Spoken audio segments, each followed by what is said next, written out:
Hi guys! Ito ang aming adventure sa Baguio City at sinalubong na nga kami ng ulan. Oh my God! Mga beshi!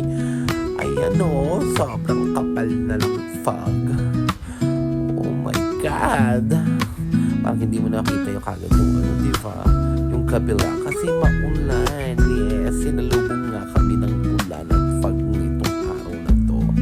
At eto na nga, patuloy pa rin mga besi. Parang hindi mo na makita. Diyos ko, nakaka-crowet. Kaya mga besi, kung hindi ka pa nakasubscribe, please subscribe at i-follow nyo na mga best. Diba? Para updated kayo sa aking mga personal vlog. Ang hindi... Yes, mga besi, ang hindi mag-follow, hindi magkakaroon ng violet card. Ang violet card, privilege lang yon para sa mga chismosa. At eto pa rin, sinasalubong pa rin kami ng makapal at zero visibility na nga mga besi, no?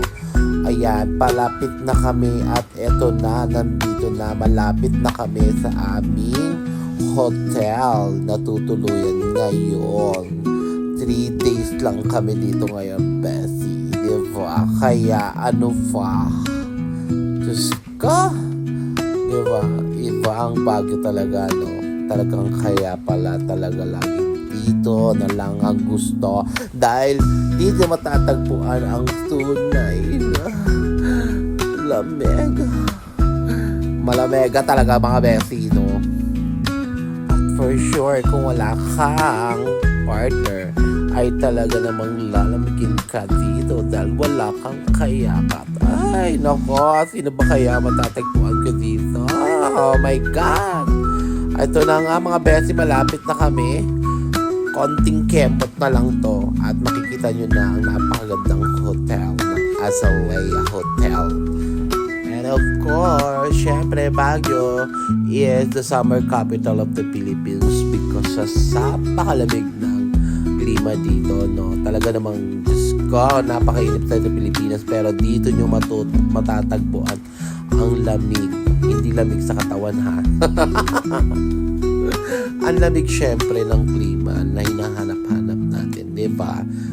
At yes, syempre, diba, kasama natin si Angel at si Ken Star na nagbabakasyon dito sa Pilipinas na galing sila ng UK. And kasama namin ang mga chikiting, di ba? Malapit na kami dito sa aming hotel sa Azalea Resort and Hotel. Di ba? Ito na mga ba.